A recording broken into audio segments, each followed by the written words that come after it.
विद्यार्थी मित्र हो, आज आपण इतिहासाचा तिसरा पाठ उपयोजित इतिहास अभ्यासणार आहोत।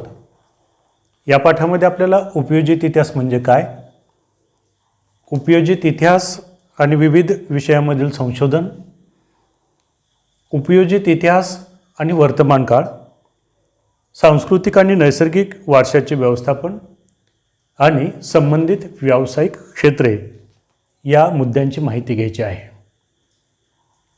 उपयोजित इतिहास म्हणजे काय हे अभ्यासण्यापूर्वी आपल्याला इतिहास म्हणजे काय याची उजळणी घ्यावी लागेल। इयत्ता 6वी पासून आत्तापर्यंत आपण इतिहास म्हणजे काय हे अभ्यासलेलं आहे। या वर्षीच्या पहिल्या पाठामध्ये देखील आपण इतिहास म्हणजे काय हे पाहिलेलं आहे, अभ्यासलेलं आहे। भूतकाळात घडून गेलेल्या घटनांची सुसंगतपणे केलेली मांडणी म्हणजे इतिहास हे आपल्याला माहीत आहे। गतकाळात ज्या घटना घडून गेलेल्या आहेत, भूतकाळात ज्या घटना घडलेल्या आहेत त्यांची सुसंगतपणे क्रमवार केलेली मांडणी किंवा क्रमवार संगती लावून केलेली मांडणी म्हणजे इतिहास असं आपल्याला म्हणता येईल। मग हा इतिहासाचा अभ्यास कशासाठी आवश्यक आहे हे देखील आपल्याला माहीत आहे। भूतकाळातल्या घटनांच्या अभ्यासातून जे ज्ञान आपल्याला मिळतं त्या ज्ञानाच्या आधारे आपल्याला आपल्या वर्तमान काळातल्या समस्या आणि भविष्य काळाचं नियोजन करण्यासाठी आपल्याला ते ज्ञान उपयुक्त ठरतं किंवा त्या ज्ञानाच्या आधारे त्याचं नियोजन आपल्याला करता येतं, हे आपल्याला माहीत आहे। इतिहासात जे काही माहिती आपण घेतली ती माहिती आपल्याला आयुष्यभर पावलोपावली उपयोगी पडते। फक्त आपल्या आयुष्यात नाही तर आपल्या भविष्यामध्ये देखील, आपल्या नंतरच्या काळात देखील ते ज्ञान समाजासाठी उपयोगी पडतं। अनेकांचा असा गैरसमज आहे की जसं इतर विषयांचं ज्ञान आपल्याला दैनंदिन जीवनात वापरता येतं तसं इतिहासाचं ज्ञान आपल्याला काय कामाचं किंवा इतिहासाचा कुठं उपयोग होत नाही असं अनेकांना वाटतं किंवा तो त्यांचा गैरसमज असतो। जसं काही जण म्हणतात की मराठी यायला पाहिजे आपल्याला, व्यवहारामध्ये चालता बोलता कुठे मराठी भाषा आली पाहिजे, लिहिता वाचता आलं पाहिजे। अनेकांना गणित यासाठी यावं वाटतं की आपल्याला व्यवहार ज्ञान माहीत व्हावं, व्यवहार करता आर्थिक व्यवहारासाठी आपल्याला गणिताचं ज्ञान असावं असंही अनेकांना वाटतं। विज्ञान दैनंदिन जीवनासाठी आवश्यक आहे म्हणून विज्ञानाचा अभ्यास आवश्यक आहे हेही बऱ्याच जणांना वाटतं। मराठीसारख्याच इतर भाषा, हिंदी किंवा इंग्रजी भाषा, इतर भाषा या देखील आपल्याला याव्यात, त्याही आपल्याला वापरात येतात, हे खरं आहे। मग हे खरं असताना इतिहासाच्या बाबतीत अनेकांचं असं मत आहे की इतिहासाचा उपयोग आपल्याला कुठेही होत नाही किंवा त्याचा दैनंदिन वापर होत नाही। इतिहासाचा अभ्यास हा फक्त इतिहासकारांनी करायचा असतो किंवा त्या विषयाच्या विद्यार्थ्यांसाठी तो विषय असतो असं अनेकांचं मत आहे। परंतु खरं जर आपण पाहिलं तर प्रत्येक विषयाशी इतिहासाचा अभ्यास निगडीत आहे। आपल्या आयुष्यात पावलोपावली इतिहासाचा अभ्यास आवश्यक आहे, ते आपल्याला या पाठामध्ये पाहायचं आहे। उपयोजित इतिहास म्हणजे आपण घेतलेलं जे ज्ञान आहे ते आपल्याला उपयोगात कसं आणता येईल आपल्या दैनंदिन जीवनामध्ये, म्हणजेच वर्तमान काळामध्ये ते ज्ञान आपल्याला कसं उपयोगात आणता येईल आणि भविष्य काळातील वेगवेगळ्या तरतुदी करण्यासाठी, भविष्य काळाचं नियोजन करण्यासाठी आपल्याला या ज्ञानाचा कसा उपयोग होईल हे आपल्याला या पाठामध्ये अभ्यासायचं आहे। उपयोजित इतिहास याच शब्दाला, या संज्ञेसाठी जनांसाठी इतिहास किंवा त्यालाच पब्लिक हिस्ट्री असं म्हणतात, म्हणजे जनांसाठीचा इतिहास। आता परदेशात जर आपण पाहिलं तर अनेक विद्यापीठामध्ये पब्लिक हिस्ट्री हा विषय आहे, त्यासाठी वेगवेगळे विभाग त्या ठिकाणी कार्यरत आहेत। आपल्याकडं भारतामध्ये बंगळूर या ठिकाणी Srishti institute of art, design and technology या संस्थेत सेंटर फॉर पब्लिक हिस्ट्री हा विभाग, स्वतंत्र विभाग आहे आणि तिथं या विषयातील प्रकल्प आणि संशोधनाचे काम चालते। प्रत्येक विषयातलं संशोधन खूप महत्त्वाचं आहे आणि मग पब्लिक हिस्ट्रीचा अभ्यास करत असताना जनांसाठीचा इतिहास किंवा इतिहासाचा वर्तमान काळाशी कसा उपयोग करून घेता येईल, इतिहासाची सांगड कशी घालता येईल, भविष्य काळाशी कशी सांगड घालता येईल हे या ठिकाणी संशोधन केलं जातं। किंवा कोणत्या कालखंडामध्ये काय काय घडामोडी घडलेल्या आहेत त्याचा उपयोग आपल्याला आज काय करून घेता येईल याचं संशोधन या ठिकाणी चालतं। तर या पब्लिक हिस्ट्रीमध्ये भूतकाळातील घटनांसंबंधीचं जे ज्ञान इतिहासाद्वारे प्राप्त झालेलं आहे त्याचा उपयोग वर्तमान काळासाठी आणि भविष्य काळासाठी सर्व लोकांना कसा होईल याचा विचार केला जातो आणि हा विचार उपयोजित इतिहासामध्ये केला जातो. म्हणजे लोकांच्या वर्तमान काळातील ज्या समस्या आहेत किंवा जे वेगवेगळे सामाजिक आव्हानं आहेत, या आव्हानावर उपाययोजना करण्यासाठी आणि सामाजिक उपयुक्ततेचे निर्णय घेण्यासाठी या इतिहासाच्या ज्ञानाचा उपयोग आपल्याला करता येतो. ते आपल्याला तो उपयोग करून घेता येणं शक्य असतं. आणि मग ज्या घटना भूतकाळात होऊन गेलेल्या आहेत त्या घटनांचं ज्ञान जर आपल्याला असेल तर चालू समस्या असतील किंवा भविष्यात येणाऱ्या समस्या असतील त्या समस्या सोडवण्यासाठी हे ज्ञान आपल्याला विश्लेषक ठरतं किंवा या ज्ञानाचं विश्लेषण हे आपल्याला दिशादर्शक ठरतं की आपल्याला नेमकं काय करायला पाहिजे. जसं आपण मागील 1.5 वर्षापासून कोविडसोबत लढतो आहोत आणि यावेळेस मग इतिहासाचा अभ्यास या ठिकाणी कामाला आला की वेगवेगळ्या देशामध्ये अशा प्रकारच्या कोणकोणत्या साथी आलेले होते किंवा कोणकोणते आजार अशा प्रकारचे आलेले होते आणि मग त्यावेळेस काय काय उपाययोजना केल्या याचा अभ्यास त्या ठिकाणी केला गेला. त्याच्यावर संशोधन झालं आणि आज आपण कोविड मुक्तीच्या मार्गावर आहोत. म्हणजेच इतिहासाचा अभ्यास या ठिकाणी देखील अशा पद्धतीनं उपयोगाला येतो. प्रत्येक क्षेत्राशी इतिहासाचा संबंध आहे किंवा प्रत्येक क्षेत्राचा इतिहासाशी संबंध आहे असं आपल्याला म्हणता येईल. उपयोजित इतिहासामध्ये केवळ जे तज्ज्ञ व्यक्ती आहेत त्यांचाच समावेश असावा असं काही नाही, तर सर्वसामान्य लोक देखील यामध्ये सहभागी होऊ शकतात. समजा पर्यटनाच्या निमित्तानं जे पर्यटक वेगवेगळ्या ठिकाणी जातात, मग प्राचीन स्थळांना भेट देण्यासाठी असतील, पर्यटन करण्यासाठी असतील किंवा वेगवेगळे ज्या प्राचीन इमारती आहेत, संग्रहालय आहेत, त्यांना भेट देणारे जे लोक असतात ते त्यापैकी अनेक जण सर्वसामान्य लोक असतात आणि तिथं गेल्यानंतर ती माहिती मिळवून ते ज्ञान मिळवून त्याचा उपयोग ते आपल्या दैनंदिन जीवनामध्ये करू शकतात किंवा आपल्या गावात परत आल्यानंतर त्यांच्या शहरामध्ये किंवा त्यांच्या गावामध्ये असं एखादं जर प्राचीन स्थळ असेल तर त्या स्थळांचं जतन आणि संवर्धन करण्यासाठी त्यांचं हे ज्ञान कामाला येतं किंवा ते त्यामध्ये सहभागी होऊ शकतात. म्हणजेच इतिहासाचं जे ज्ञान आहे ते फक्त इतिहासकारांना किंवा इतिहासाच्या विद्यार्थ्यांनाच असावं असं नाही, ते ज्ञान सर्वांसाठी आवश्यक आहे. जीवन जगण्यासाठी इतिहासाचं ज्ञान असणं आवश्यक आहे, इतिहास अभ्यासणं आवश्यक आहे. मग उपयोजित इतिहास आणि विविध विषयामधील संशोधन याची माहिती आपल्याला यामध्ये घ्यायची. वेगवेगळे विषय आहेत. आता मी सांगितल्याप्रमाणे मग प्रत्येक विषयाचा संबंध हा इतिहासाचे आहे आणि त्याचा अभ्यास आपल्याला त्यामध्ये करायचा आहे. ज्या वेगवेगळ्या क्षेत्रामध्ये अनेक घटना घडून गेलेल्या आहेत त्या घटनांचं ज्ञान हे आपल्याला त्या क्षेत्राच्या विकासासाठी उपयुक्त ठरतं.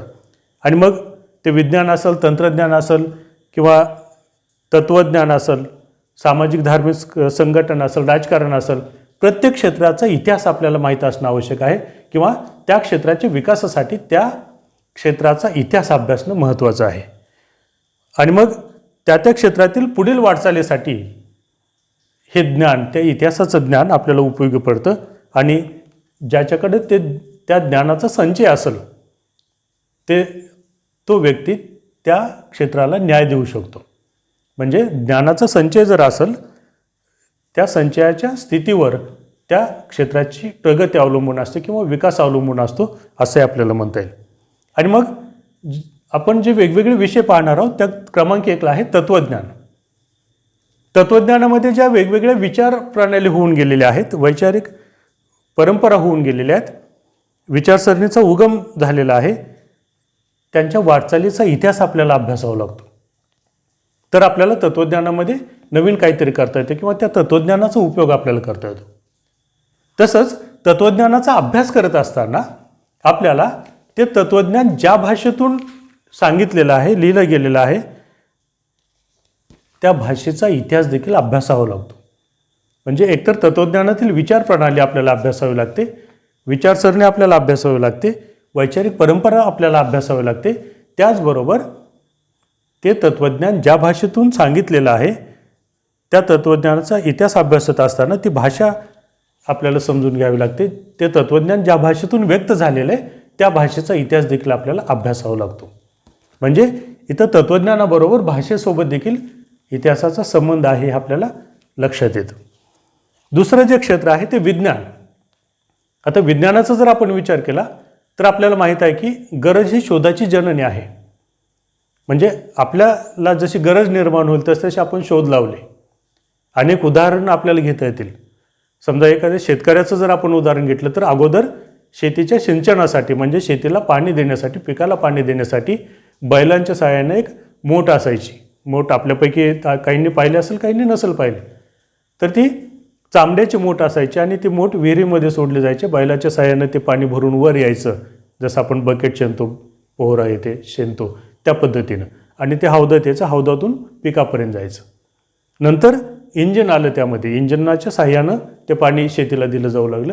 त्यानंतर मग विद्युत पंप आला, मोटर ज्याला आपण म्हणतो, आणि आता सोलारवरचे पंप आलेले आहेत. म्हणजे घरी बसून देखील रिमोटच्या साह्यानं आपण शेतीला पाणी देऊ शकतो.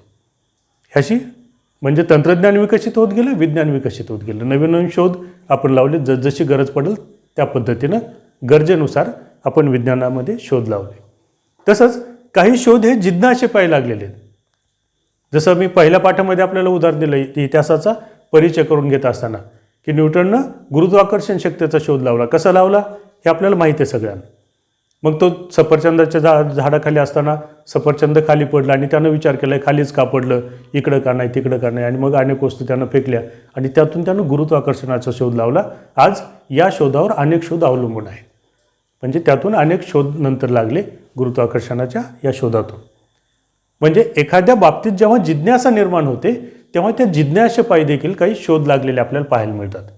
आणि मग विज्ञानाचा इतिहास अभ्यासणं देखील महत्त्वाचं आहे विज्ञानाच्या अभ्यासासाठी किंवा विज्ञानाच्या प्रगतीसाठी. अनेकदा वैज्ञानिक शोधे म्हणजे एकतर गरज म्हणून लागलेले आहेत किंवा मानवाची जिज्ञासा म्हणून लागलेले आहेत. त्यासाठी जे अस्तित्वात असलेले वैज्ञानिक जे ज्ञान आहे त्या ज्ञानाचा उपयोग केला जातो आणि त्या शोधामागील परंपरा शोधली जाते, कालक्रम समजून घ्यावा लागतो. आणि या सगळ्यासाठी आपल्याला विज्ञानाचा इतिहास अभ्यासावा लागतो. म्हणजे इथं देखील इतिहासाचा संबंध आहे. म्हणजे आजपर्यंत कोणकोणते शोध लागलेत, कशा पद्धतीत लागलेत, त्याचं काय झालं आहे, त्याचा उपयोग किती झाला, हा सगळा इतिहास, विज्ञानाचा इतिहास आपल्याला अभ्यासावा लागतो. तरच आपल्याला विज्ञानाचा अभ्यास करता येतो. म्हणजे जे सुरुवातीला आपल्याला वाटायचं की विज्ञान आपल्याला दैनंदिन जीवनात उपयोगी आहे पण इतिहासाचा कुठं उपयोग नाही, तर अशा पद्धतीनं इतिहासाचा उपयोग आपल्याला होतो. विज्ञानामध्ये अगोदरच्या कालखंडात म्हणजे भूतकाळात काय काय झालेलं आहे आणि त्याची प्रगती कशी झालेली आहे हे आपल्याला सगळं पाहावं लागतं. त्याचे फायदे तोटे हे आपल्याला अभ्यासावं लागतात. आणि विज्ञानाचा इतिहास अभ्यासल्याशिवाय आपल्याला हे काही शक्य होत नाही. तसंच पुढचा विषय आहे तंत्रज्ञान. जे आता मी जलसिंचनाचं उदाहरण दिलं की म्हणजे शेतीचे सिंचन कशा पद्धतीने केलं जायचं, तसं अनेक असे आता आपणच मागच्या 1.5 वर्षापासून ऑनलाईन पद्धतीनं असं शिकवत आहोत, आपण अध्ययन करत आहोत. म्हणजे तंत्रज्ञान या ठिकाणी मग या 1.5 वर्षामध्ये आणखी विकसित झालं की कशा पद्धतीने टीचिंग करायचं, ऑनलाईन टीचिंग कशा पद्धतीने करायचं. असे प्रत्येक क्षेत्र जर आपण पाहिले तर त्या क्षेत्रामध्ये हे तंत्रज्ञान विकसित झालेलं आहे आणि त्या तंत्रज्ञानाचा इतिहास देखील आपल्याला अभ्यासावा लागतो. मग यामध्ये कृषी उत्पादन असेल, वस्तूंचं उत्पादन असेल, स्थापत्य असेल, अभियांत्रिकी असेल, असे वेगवेगळ्या क्षेत्रामध्ये जे बदल झाले ते बदल कशा पद्धतीने झाले, त्या बदलांचा उपयोग कसा झाला, समाजावर त्याचा काय परिणाम झाला, त्याचे फायदे काय, तोटे काय, हे देखील आपल्याला अभ्यासावं लागतात. आणि त्यासाठी मग इतिहास अभ्यासावा लागतो. तंत्रज्ञानाचा इतिहास, जसं आपण तत्त्वज्ञानाचा इतिहास अभ्यासावा लागतो हे पाहिलं, विज्ञानाचा इतिहास अभ्यासावा लागतो ते आपण पाहिलं, तसंच तंत्रज्ञानाचा देखील इतिहास आपल्याला अभ्यासावा लागतो. की मानवाच्या उत्क्रांतीपासून अगदी मानवानं सुरुवातीला दगडी हत्यारं तयार केली, दगडी हत्यारांचा शोध मानवानं लावला, दगडी हत्यारं घडवली मानवानं, त्याचा वापर सुरू केला, ते तेव्हापासून अगदी चंद्रावर पाऊल ठेवण्यापर्यंत किंवा आता आणखी त्याच्या पुढं आपण जी झेप घेत आहोत तिथपर्यंत यात आपण तंत्रज्ञान कसं विकसित केलं याची माहिती, याचा इतिहास आपल्याला अभ्यासावा लागतो. तंत्रज्ञान, भूतकाळातलं तंत्रज्ञान कसं होतं, वर्तमानातलं कसं आहे आणि भविष्यातलं कसं राहणार याचा अभ्यास आपल्याला यामध्ये करावा लागतो. म्हणजेच तंत्रज्ञानाचा इतिहास देखील आपल्याला अभ्यासावा लागतो. म्हणजे विज्ञान आणि तंत्रज्ञान हे जसे एकमेकावर अवलंबून आहेत, नेहमीच एकमेकावर अवलंबून असतात, हे समजण्यासाठी तंत्रज्ञानाच्या इतिहासाचा आपल्याला अभ्यास करावा लागतो किंवा तंत्रज्ञानाचा इतिहास आपल्याला समजून घ्यावा लागतो. विज्ञान आणि तंत्रज्ञान हे एकमेकावर अवलंबून आहेत. त्याच पद्धतीनं तंत्रज्ञानाचा इतिहास हे देखील आपल्याला आवश्यक आहे किंवा तंत्रज्ञानाचा इतिहास समजून घेणं देखील आपल्यासाठी आवश्यक आहे. चौथा जो विषय आहे उद्योगधंदे आणि व्यापार या क्षेत्राचा इतिहास देखील आपल्याला अभ्यासणं खूप महत्त्वाचं आहे. म्हणजेच उद्योगधंदे आणि व्यापार यामुळे मानवी समाजामधील परस्पर जे व्यवहार असतात त्या व्यवहारांचे क्षेत्र विस्तारते हे आपल्याला माहीत आहे.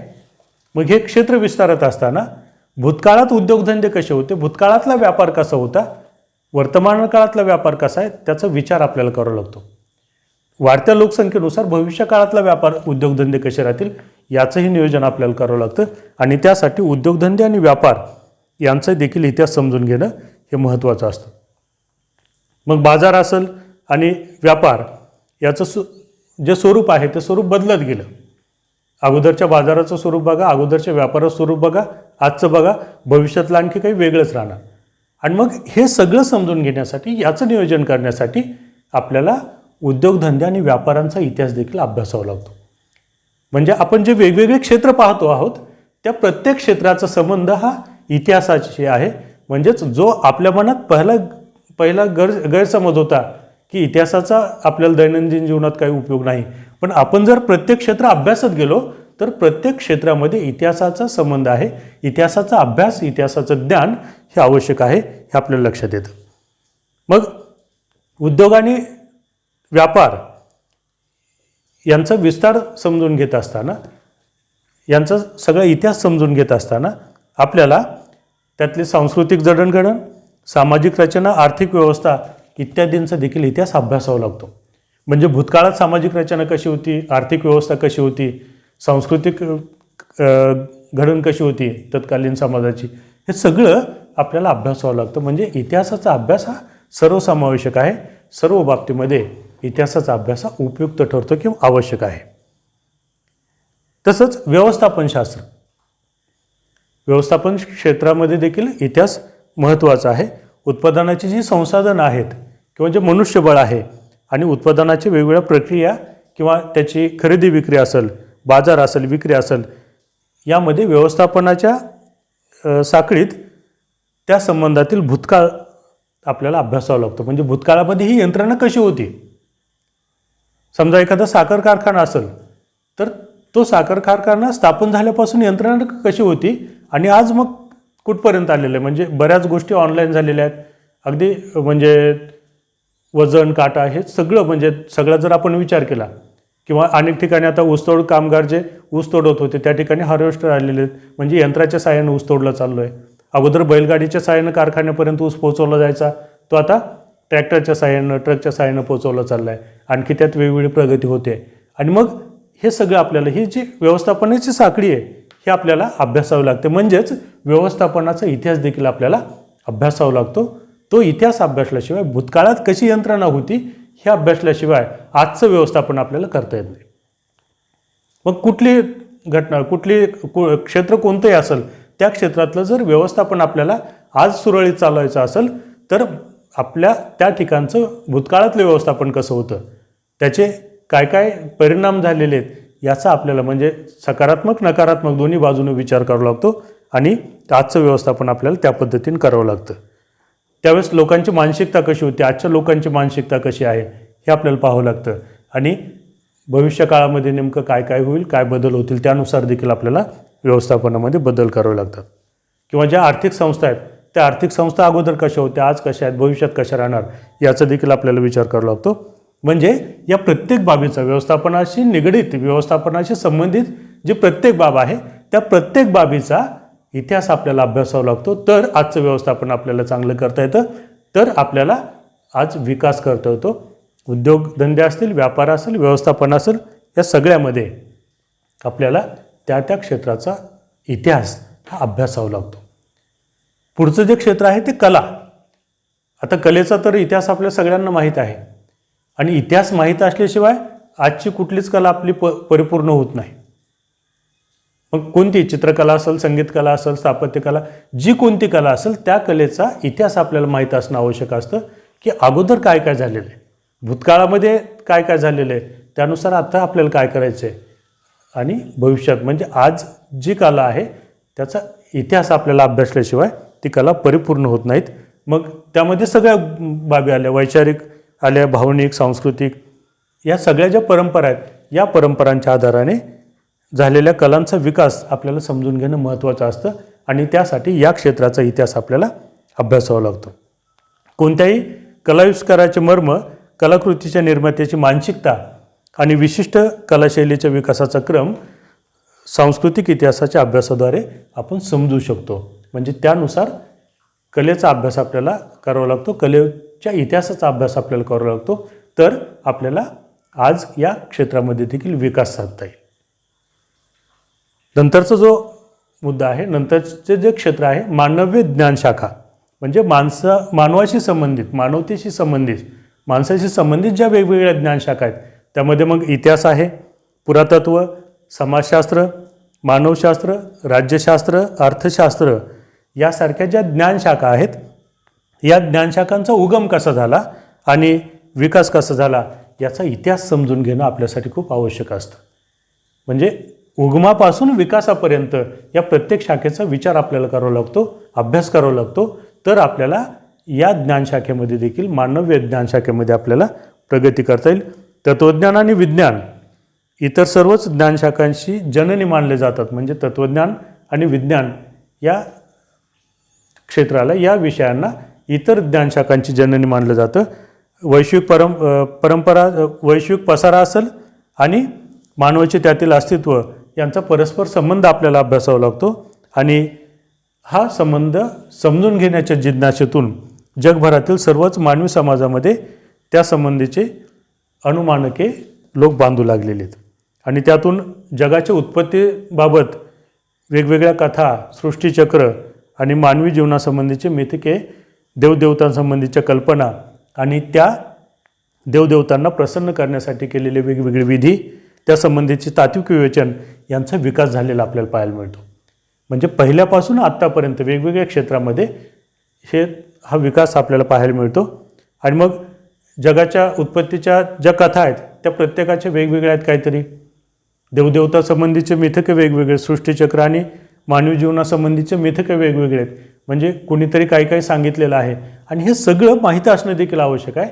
या सगळ्या बाबींचा जर आपण इतिहास अभ्यासला तर आपल्याला आज वर्तमान काळामध्ये त्या बाबतीत त्यासंबंधीचं विवेचन करता येतं किंवा मानवी ज्ञानशाखांचा विकास कसा झाला अगदी मानवाच्या उत्पत्तीपासून आजपर्यंत, किंवा मानव देवाला प्रसन्न करून घेण्यासाठी अगोदर काय करत होता, आता काय करतोय, यात सत्य असत्य हे सगळं आपल्याला तपासावं लागतं आणि याचे दुष्परिणाम काय झालेले आहेत हे आपल्याला पाहावं लागतं. यातून सकारात्मक काय काय हे देखील आपल्याला अभ्यासावं लागतं. त्यासाठी या मानवी ज्ञानशाखेमधील या मानवी ज्ञानशाखांचा इतिहास देखील आपल्याला अभ्यासावा लागतो आणि या प्राचीन लोकांनी केलेल्या या गोष्टीविषयीच्या विचारात तत्त्वज्ञानाची बीज आहेत आणि या ठिकाणी उल्लेख केलेल्या ज्या मानवी शाखा आहेत, या मानवी शाखेतील विविध शाखांच्या विकासाला तत्त्वज्ञानातील सिद्धांतांचा पाया आहे असं आपल्याला म्हणता येईल आणि इतिहासाच्या आधारे या वाटचालीचं आकलन आपल्याला होऊ शकतं. म्हणजेच प्रत्येक क्षेत्राचा इतिहास जर आपण अभ्यासला तर आपल्याला वर्तमान काळात ज्या समस्या असतील त्या समस्या सोडवता येतात किंवा इतिहासातून बरंच काही आपल्याला म्हणजे खूप काही चांगलं घेता येतं. म्हणजे अनेक गोष्टी आहेत, म्हणजे शौर्य कथा आहेत किंवा म्हणजे जे जे काही प्रसंग त्या कालखंडामध्ये उद्भवलेले आहेत त्या त्या प्रसंगावर, त्या त्या समस्येवर त्यांनी कशा पद्धतीने मात केलेली आहे हे आपण त्यातून ज्ञान मिळवू शकतो आणि वर्तमान काळातल्या समस्या आपण सोडवू शकतो. इतिहासाचा प्रत्येक विषयाशी संबंध आहे आणि म्हणून जसं आपल्याला इतर विषय महत्त्वाचे वाटतात तसंच इतिहास विषय देखील महत्त्वाचा आहे. या प्रत्येक क्षेत्राचा इतिहास जर आपल्याला माहीत असेल, प्रत्येक विषयाचा जर इतिहास माहीत असेल तरच आपल्याला प्रगती करता येते आणि आर्थिक उन्नतीसाठी देखील इतिहास महत्त्वाचा आहे. इतिहासामध्ये देखील आर्थिक प्रगतीसाठी अनेक मार्ग आहेत, त्याचाही आपल्याला पुढच्या तासामध्ये अभ्यास करायचा आहे. म्हणजे इतिहासाचा उपयोग आपल्याला दैनंदिन जीवनामध्ये कसा करून घेता येईल, प्रत्येक ज्ञानशाखेमध्ये, प्रत्येक क्षेत्रामध्ये इतिहासाचा उपयोग करणं महत्त्वाचं, करता येणं महत्त्वाचं आहे. त्यालाच उपयोजित इतिहास असं म्हणतात आणि प्रत्येक क्षेत्राशी, प्रत्येक विषयाशी इतिहासाचा संबंध आहे. त्यामुळं इतिहास हा विषय महत्त्वाचा आहे हे आपण यामध्ये पाहिलेलं आहे. प्रत्येक विषयाच्या संशोधनामध्ये इतिहास महत्त्वाचा आहे, कारण कुठलीही समस्या सोडवण्यासाठी त्या समस्येच्या मुळाशी गेल्याशिवाय ती समस्या पूर्णपणे सुटत नाही आणि त्या समस्येच्या मुळाशी जाण्यासाठी आपल्याला इतिहासाचा अभ्यास करावा लागतो. इतिहासाचं ज्ञान असणं अत्यंत आवश्यक आहे.